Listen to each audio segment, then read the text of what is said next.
Casa Comum, o programa de debate à quarta-feira com Mariana Vera da Silva e Duarte Pacheco aqui na Renascença. Bem-vindos, boa tarde. Vamos começar por falar deste plano sobre imigração apresentado pelo Governo. É um tema que temos vindo aqui a falar de várias formas, já abordámos também no contexto europeu, mas agora temos aqui um conjunto de medidas também apresentadas pelo Governo.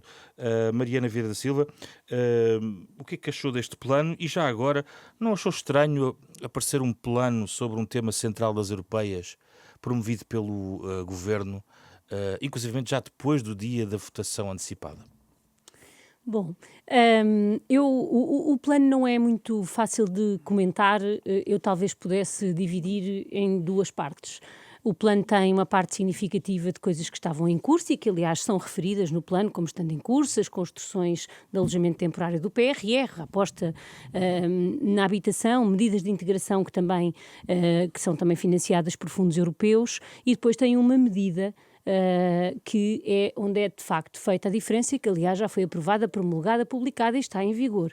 E, portanto, eu separaria as questões do plano, onde francamente não vejo nenhuma mudança significativa nem nada de muito novo, e a questão da medida e da alteração que o Governo procurou fazer, que também não é aquela que vejo noticiado, porque o que vejo noticiado, e que aliás aqui já tínhamos comentado, precisamente por ter vindo noticiado, era a ideia de que seria necessário um contrato de trabalho para entrar no nosso país, e aquilo que o Governo aprova não é isso, uma vez que, por exemplo, não revoga, ao contrário do que eu aqui disse há 2 semanas, o visto de procura de trabalho que foi aprovado pela Assembleia da República no anterior Governo.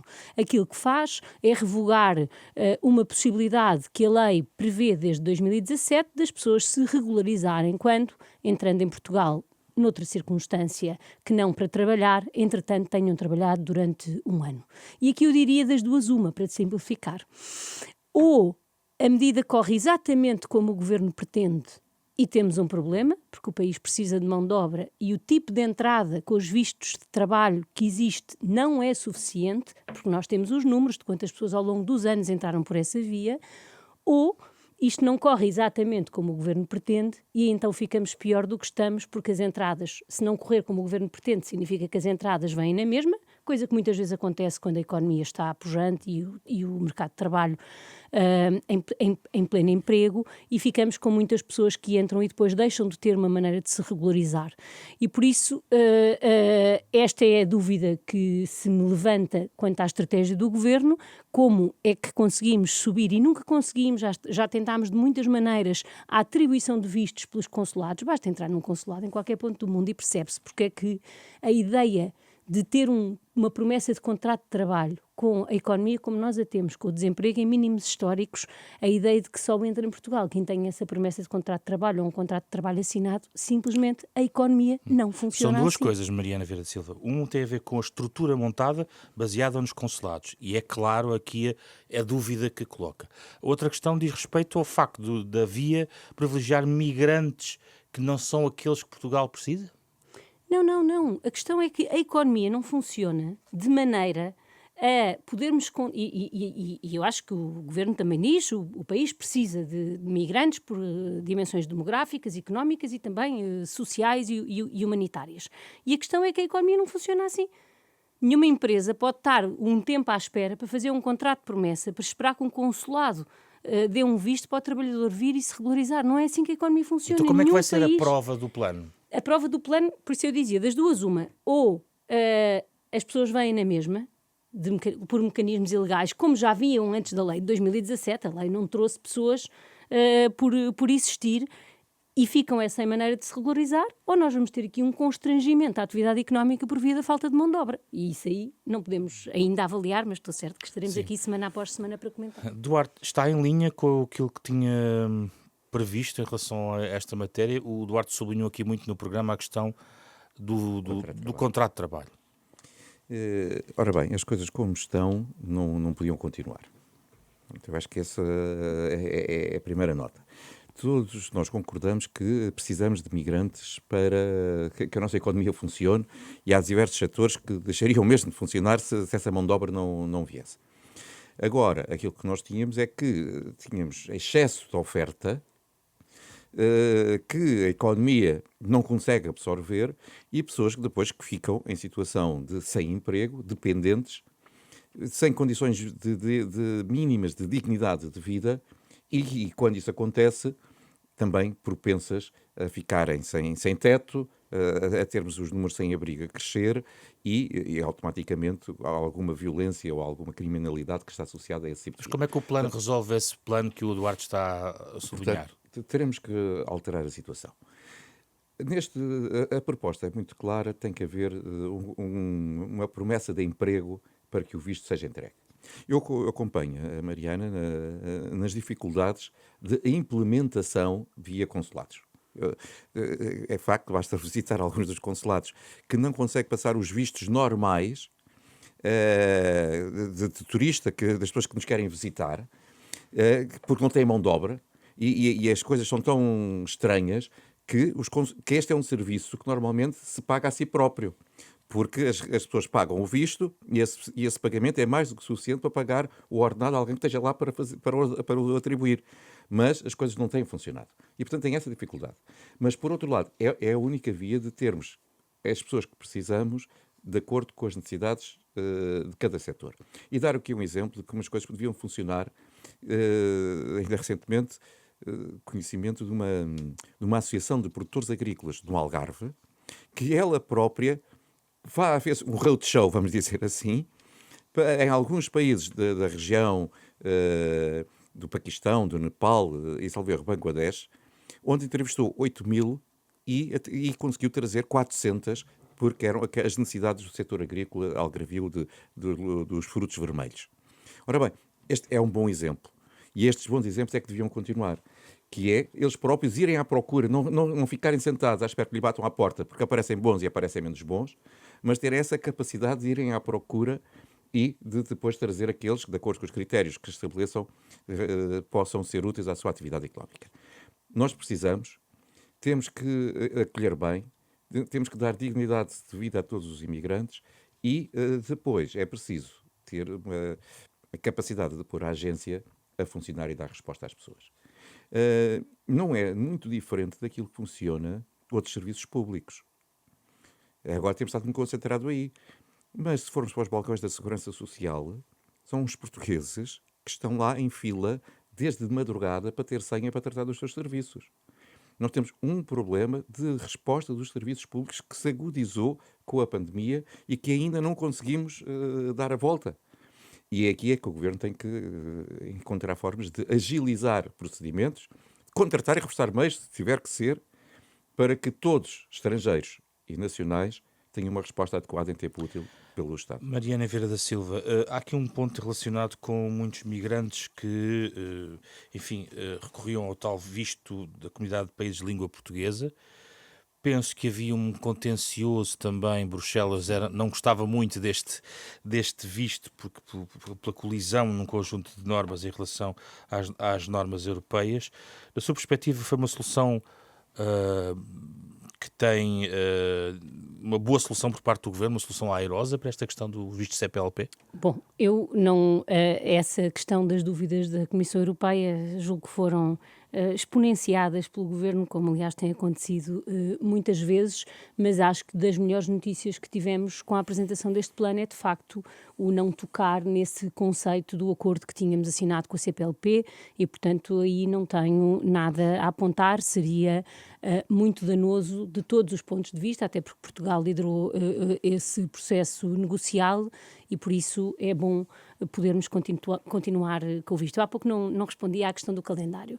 Eu julgo que o calendário era dispensável, porque quando nós jogamos uma cartada destas a uma semana das eleições, dificilmente terá sido por necessidade ou por esquecimento, foi uma procura de marcar num tema onde nós ganhamos pouco, e quando aqui digo nós, falo principalmente dos dois maiores partidos a utilizá-lo desta maneira.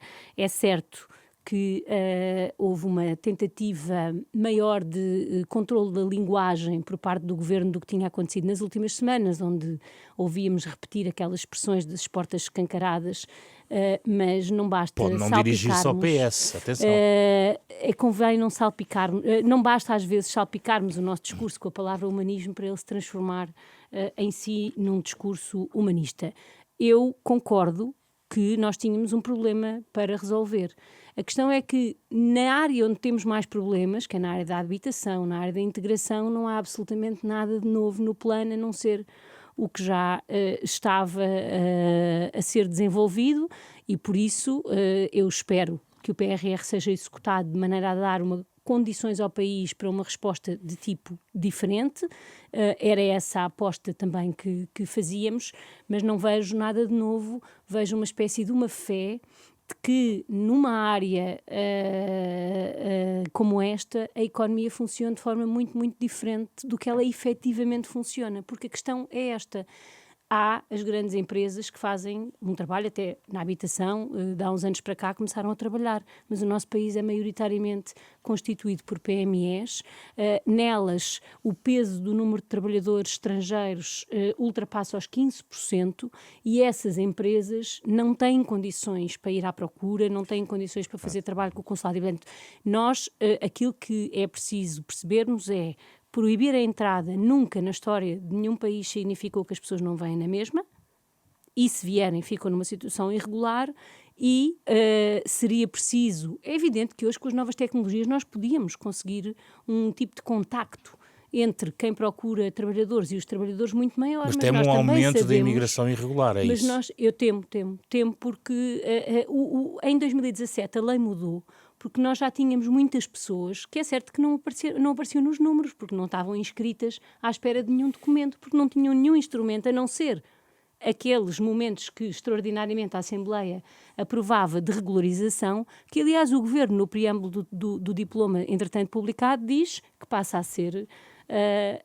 a resposta, e portanto desse ponto de vista é um regresso ao passado, que deve ser acompanhado num cenário em que o desemprego ronda aos 6%, a obra pública prevista para os próximos anos é de enorme dimensão, e em todos os inquéritos do INE, os empresários o que dizem é que não têm mão de obra, e é por isso preciso olhar com muita expectativa e atenção para o que vai acontecer a partir de agora. Duarte, ia dizer... Eu ia dizer duas coisas, e agora já tenho três.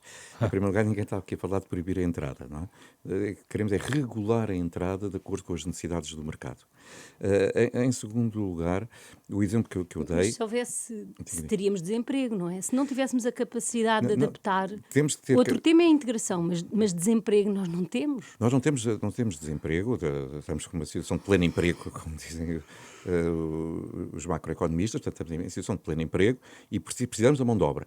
Mas, neste momento, temos um excesso de oferta que faz com que muitos não consigam efetivamente encontrar o trabalho que mereciam e que vieram procurar. E é por isso que temos então que regular de acordo com as necessidades. E o exemplo de ir à procura, o exemplo que eu dei é de uma associação de produtores agrícolas Algarvia. Ou seja, não é o agricultor A, B ou C, porque esses coitados não têm dimensão, como fez a referência, para se meterem no avião e ir à procura de 5 ou 6 trabalhadores, mas a associação que os representa fez esse trabalho. É um exemplo que, se calhar, outras associações deviam seguir. E o Estado pode dar o exemplo? Vêm grandes obras públicas que vão precisar de muita mão de obra migrante. Provavelmente serão eles migrantes que vão construir estas novas infraestruturas. Mas não é o Estado que vai construir. Certamente que será a empresa de construção A, B ou C, e eles próprios irão fazer esse trabalho à procura das pessoas que precisam. Sim, mas o histórico em relação às empresas nesta matéria obriga o Estado a ter alguma atenção e regulação e a questão de condições de trabalho. É isso mesmo. E a regulação das condições de trabalho, para evitar qualquer tipo de abuso, que isso deve ser sempre condenado. Finalmente, dizer que nós precisamos... Os mecanismos de integração é algo diferente, porque depois temos de ter capacidade de integrar as pessoas na nossa sociedade e no meio, e por isso é que eu quero saudar o mecanismo que continua, mas de acordo com as indicações, de uma forma mais aceite pela União Europeia, do visto para os países de língua portuguesa, onde os nossos laços culturais e de história comum faz com que a integração seja muito mais fácil. Vamos ao tema europeu. No tema europeu, vamos abordar, nos dias finais, digamos, da campanha para as eleições europeias, um tema que volta e meia vem aos debates, mas é um pouco mais complexo do que isso. Tem a ver com a questão do modelo económico europeu. Foi conhecido um relatório de Enrico Letta, recentemente, a propor apostas específicas em relação a esta matéria, em relação à industrialização. A Europa preocupada também com a competitividade face aos outros blocos. Em breve vamos ter a conhecer também um relatório de Mário Draghi. A questão aqui, Mariana Vieira da Silva, é o que é preciso fazer para que a Europa viva um impulso económico neste mundo, de facto, marcado pelos dois blocos, Estados Unidos e China. Bom, o relatório Letta tem algumas indicações interessantes, quer das áreas do mercado interno que não têm sido desenvolvidas inicialmente, são hoje ainda um espaço de desenvolvimento, quer quanto a esta ideia da liberdade de ficar, que deve ser equiparada à liberdade de partir. Para que tudo isto funcione, há uma dimensão fundamental que aqui também já referimos, que é de que o mercado único seja justo. E é muito, muito importante que esta discussão seja acompanhada por um debate público nacional e pela participação dos nossos eurodeputados e também do Governo depois nas reuniões internacionais, porque nas últimas vezes que a pretexto também da industrialização, suspendemos ou alteramos as regras das ajudas de Estado, houve 3 ou 4 países que beneficiaram delas imensamente e todos os restantes países beneficiaram delas muitíssimo pouco. Se vamos avançar numa nova era de industrialização nas áreas da energia, das telecomunicações, como o relatório indica, é preciso que seja esclarecido que as ajudas de Estado têm regras que permitam que todos os países, e não apenas a Alemanha, a França, beneficiem efetivamente desse levantamento de regras. E nestes momentos iniciais de excepcionalidade neste âmbito das ajudas de Estado, não é isso que se tem verificado, e eu julgo que isso, e porque aqui também procuramos sempre pontos de consenso, é mesmo uma área pela qual Portugal se deve bater, para que possa beneficiar de igual maneira com outros países, nomeadamente não existindo nem regras específicas para os países da coesão em matéria de fundos, como aconteceu no início deste programa, nem exceções que, na verdade, depois só servem a alguns países. E eu julgo que a industrialização é necessária. Portugal tem condições de participação neste novo esforço muito melhores do que tivemos no passado, tanto pelo trabalho que ao longo das últimas décadas tem sido feito na área da energia, como nas condições na área das comunicações, de ligação a banda larga, etc. Tem condições únicas para poder aproveitar estas oportunidades, assim nos consigamos bater por regras efetivamente justas e em última semana eleitoral, Sim. Eu julgo que esta mensagem de que o mercado interno pode e deve ser desenvolvido desde que o princípio da coesão e, portanto, da justiça seja uma regra da qual não abdicamos, era a mensagem principal que queria passar. Duarte Pacheco, temos ouvido muito outra vez o regresso do discurso dos campeões europeus, digamos, do ponto de vista de grandes empresas para poder combater, nomeadamente, o predomínio norte-americano. Ora, Portugal é um país que provavelmente não terá esses campeões, não pode contribuir com esses campeões europeus, tendo em conta o seu tecido maioritariamente de pequenas e médias empresas. É assim? Portugal tem que jogar outras cartadas ou não? Permita que faça aqui 2 referências prévias. Em primeiro lugar, a industrialização é mesmo fundamental para a Europa. Nós não podemos viver só do turismo. Nós, continente europeu, pensar que somos um museu, com uma cultura magnífica, monumentos magníficos e que isso nos permite sobreviver e com base nos serviços. A questão ficou patente, já existia, mas muitas vezes nós não olhamos para as coisas. Quando foi a pandemia e percebemos que nem máscaras a Europa conseguia produzir e temos que importar as máscaras da China. Portanto, quer dizer, eu acho que aí todos os cheirantes tocaram. E claro que se entrarmos num mundo mais competitivo e conflituoso, a nossa própria segurança é posta em causa se de repente precisamos de tudo para comer e para beber e para sobreviver. Portanto, tem que existir. Em segundo lugar, para podermos vingar do mundo, precisamos de inovação, alta tecnologia e estar na linha da frente. E aí temos um grave problema, que é o envelhecimento da sociedade europeia. Todos sabemos que sociedades envelhecidas são sociedades resistentes à mudança, muitas vezes à própria inovação. Ainda há 2 anos, um referendo em Zurique para saber se enterrava ou não a linha do metro, todos os partidos políticos estavam de acordo que ela fosse enterrada, o elétrico de superfície passasse a ser metropolitano.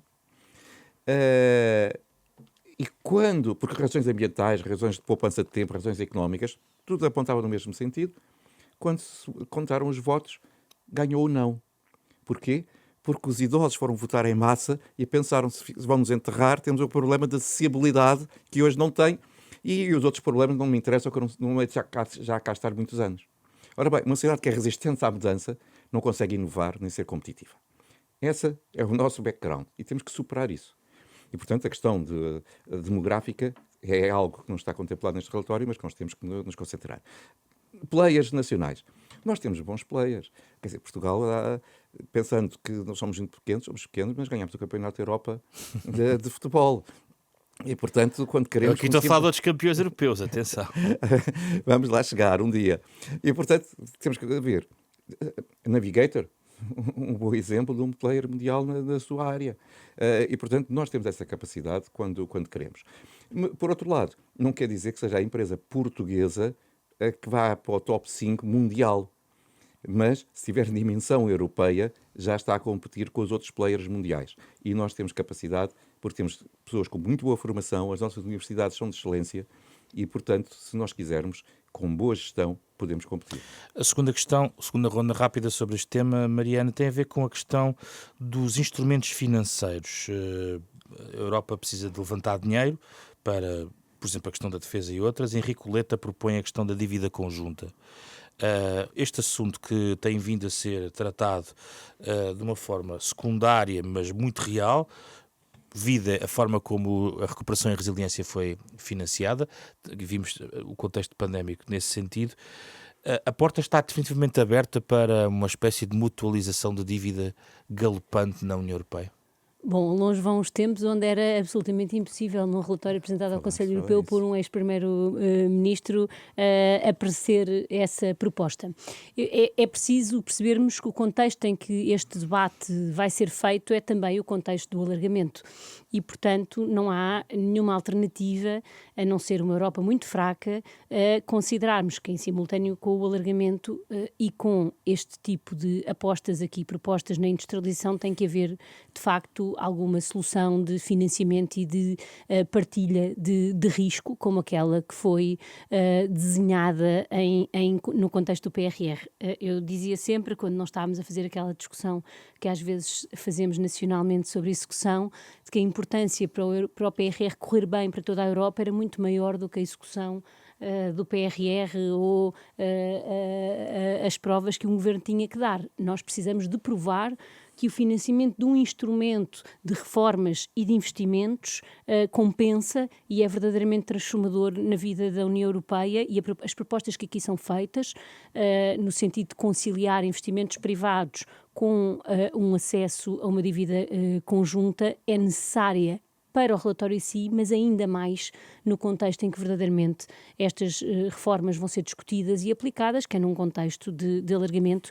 Já aqui tínhamos discutido a ideia de que a Europa se alarga não pode ser à custa do seu aprofundamento e a única maneira é ter um olhar diferente sobre as dimensões financeiras. Mas a dívida conjunta pode alargar-se para além da questão da defesa, enfim, pode consolidar-se como instrumento. Quando nós olhamos para os números, por exemplo, da economia alemã, a ideia de que só vai ser precisa defesa para reindustrializar a Europa é claramente insuficiente e, portanto, a Europa vai ter que encontrar essas soluções e, provando bem a primeira vez, e no caso o PRR, acho que temos condições para fazer esse debate, sem o qual tudo o resto é de facto muito pouco relevante. Podíamos contar com a dívida conjunta cada vez mais, Duarte Pacheco, faz sentido, na sua opinião? É a única via. E, efetivamente, outra via, pode ser o orçamento comunitário não, aumentar. Realista. porque está claro que os Estados não estão disponíveis para aumentar as suas contribuições para a União Europeia. É claro que essa discussão acontece sobre novas taxas, novos impostos europeus que possam vir a ser criados, que é uma alternativa, mas tem forte oposição de muitos países que consideram que a sua taxa de esforço fiscal já é elevada. Portanto, se queremos fazer mais, se não queremos prescindir daquilo que fazemos, queremos entrar em novas áreas. Por exemplo, o caso da indústria de defesa, quando estávamos a falar da industrialização, gastar mais em defesa, como nós queremos fazer, para aproximarmos dos tais 2%, grande parte dos países da União Europeia são países da NATO. E todos percebemos como temos que o fazer. Mas, se não houver uma industrialização na área da defesa, estamos a desviar recursos para o exterior. Porque vamos comprar tudo aquilo que precisamos, mas a outros. Não é a indústria europeia que beneficia, será a indústria americana ou de outros países asiáticos. E, portanto, é um exemplo como temos que E esta questão abriu a porta à dívida conjunta mais do que no passado. A Mariana estava a sublinhar que, de facto, se aparecer um relatório sobre estes, a propor esta matéria, isto foi um tabu durante muitos anos. Todos nós nos lembramos quando foi as crises da dívida soberana, Eurobonds, que nem que sequer se podia falar do assunto. Éramos radicais de esquerda, permite-me a expressão, só de mencionar o tema. Era para o Duarte Pacheco que teria aí mais problemas. E, portanto, era muito perigoso. Mas, neste momento, depois que se fez com o PRR, já deixou de ser tabu. E hoje está claramente posto em cima da mesa. E, por acaso, até é interessante que seja uma Comissão Europeia liderada por uma alemã a fazê-lo para o PRR, quando os alemães, naquela altura, eram os mais críticos na altura. Muito obrigado. Ficamos por aqui. Encontramos-nos na próxima semana.